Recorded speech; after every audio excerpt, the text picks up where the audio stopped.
लंकेश, जैसा कि अभी तक आपने अपनी कथा में बताया कि देवराज इंद्र और ऋषि दधीचि दोनों पर ही शनिदेव की दृष्टि पड़ चुकी थी, तो अब आगे इसका क्या परिणाम होने वाला था लंकेश? कृपया बताइए। शनिदेव की दृष्टि ऋषि दधीचि पर तो पड़ चुकी थी गौरी नंदन, किंतु अब भी वे अपने धर्म पथ पर अड़िग होकर महादेव के पुत्र रूप में जन्म लेने की प्रतीक्षा में अधीर हुए जा रहे थे। अन्य सभी विचारों से मुक्त होकर हमें मात्र और मात्र हमारे भावी पुत्र के विचारों में ही लीन रहना चाहिए, क्योंकि पुत्र रूप में स्वयं महादेव का आगमन जो होने वाला है यहाँ, जिनके शुभ दर्शन से समस्त जगत खिल उठता है, वो शीघ्र ही हमारे अंक में खिलखिलाएंगे। जिनके समक्ष जगतवासी भोग लगाकर भोजन समर्पित करते हैं, वो स्वयं मेरे हाथों से भोजन ग्रहण करेंगे। जिनकी उंगलियों के संकेत पर सारा संसार, सारा ब्रह्मांड गतिशील होता है, वो मेरी और आपकी उंगली पकड़कर चलेंगे। शिव महादेव के आंगन पर समस्त देवता और सप्त ऋषि भी पूर्ण निष्ठा और भक्ति भाव से नतमस्तक होने आते हैं। वो स्वयं हमारे घर में हमारे साथ क्रीड़ा करेंगे। कहीं ऐसा ना हो स्वामी कि समस्त देवी देवता उनके दर्शन के लिए हमारे ही आंगन में एकत्र होने लगे। ऋषिवर दधीचि,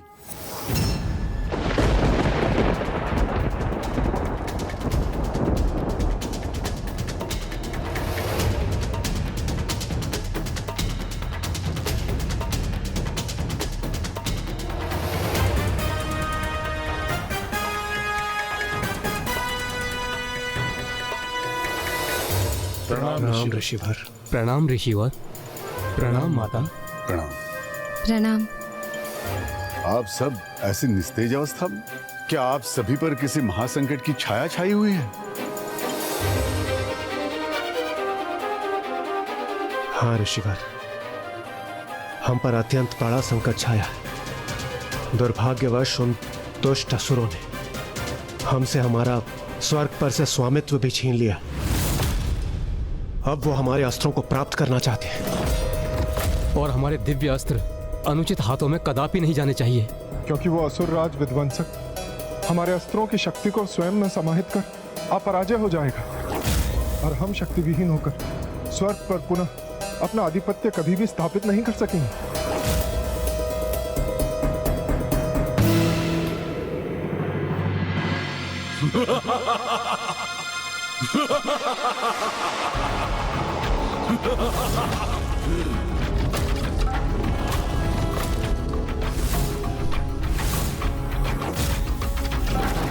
देवताओं, विध्वंसक के प्रकोप से कदापि सुरक्षित नहीं रह सकोगे तुम।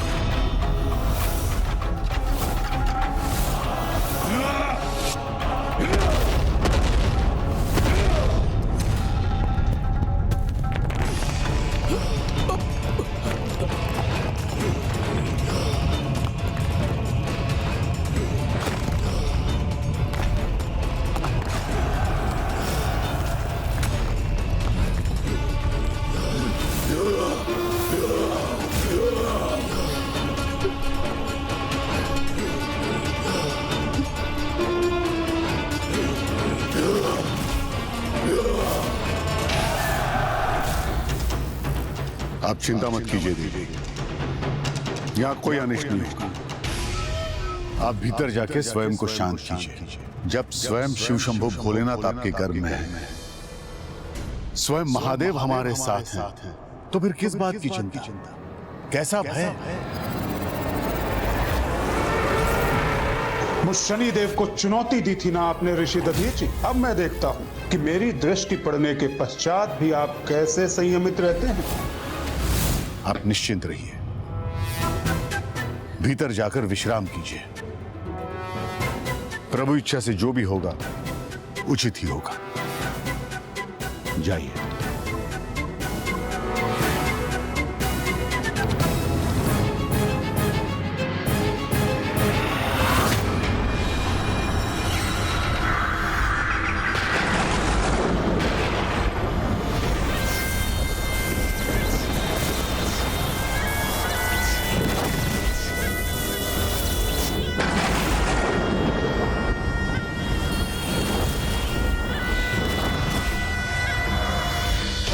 ऋषिवर को यह ज्ञात हो गया है कि उन पर शनि दशा का आरंभ हो चुका है।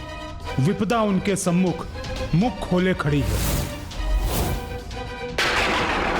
फिर भी उनका अदम्य आत्मविश्वास, अपार धीरज निसंदेह अत्यंत सराहनीय है।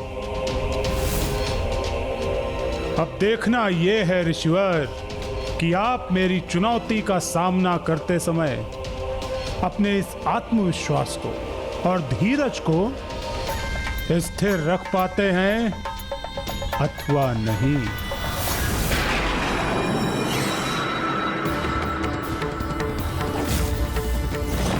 ऋषिवर, हमें शीघ्र हमारे इन अस्त्रों को किसी सुरक्षित स्थान पर छिपाना होगा, जहां पर ये दुष्ट असुर न पहुंच सके। हमारी सहायता कीजिए ऋषिवर, सहायता कीजिए हमारी। हाँ ऋषिवर, हम पर कृपा कीजिए। मैं आपकी सहायता अवश्य करूंगा, किंतु उससे पूर्व मेरा यह ज्ञात होना अत्यंत आवश्यक है कि आपको आपके किस अपराध का दंड मिल रहा है, जिसके कारण आप जैसे महान देवता एक साधारण असुर से अपनी रक्षा के लिए यहां आने को विवश हो गए। बस गुरुदेव, यदि आप देव गुरु हैं तो मैं भी देवराज हूं, और इस प्रकार के शब्द आपके मुख से शोभा नहीं देते, किंतु आप इस प्रकार अकारण मेरी अवहेलना नहीं कर सकते। जहां सम्मान न प्राप्त हो वहां एक क्षण भी रुकना मृत्यु से भी अधिक कष्टकारी होता है। इसीलिए मैं संपूर्ण सभा के समक्ष देव गुरु पद का परित्याग करता हूं।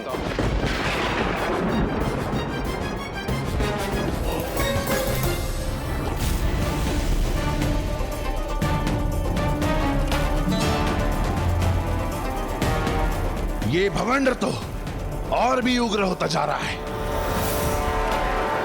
ये मरुस्थल का धूल भरा बवंडर ही मुझे आपसे पिताश्री के आत्मलिंग को प्राप्त करने में सहायक बनेगा लंकेश।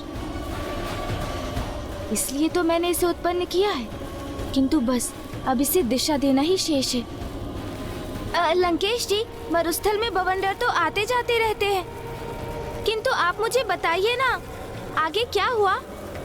ऋषि दधीची ने फिर देवताओं की सहायता की अथवा नहीं?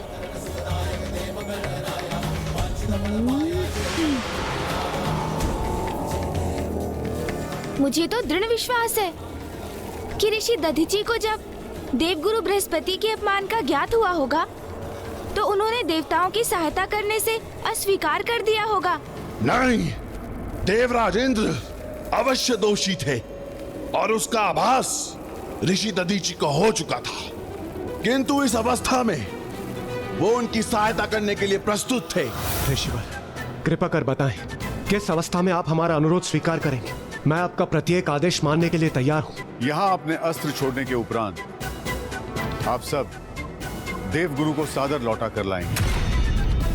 देवगुरु का स्थान कभी रिक्त नहीं रहना चाहिए, अन्यथा और विपदाएं अवश्य आएंगी। मैं वचन देता हूं ऋषिवर, कृपा कर हमें वो स्थान बताने की कृपा करें जहां हमारे ये अस्त्र सुरक्षित रह सके। आप सभी अपने अस्त्र मेरे समक्ष रख दीजिए।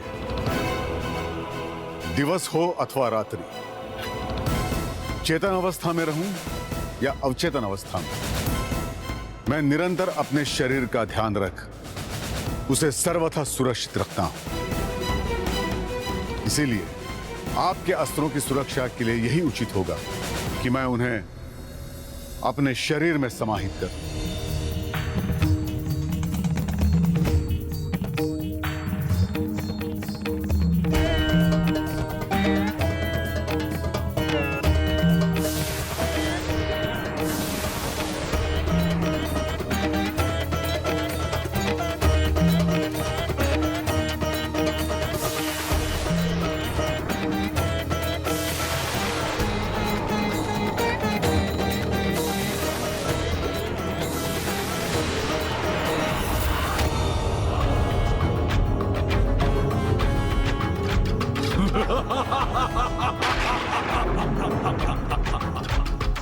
प्रतीत होता है देवता अपनी पराजय स्वीकार कर रहे हैं।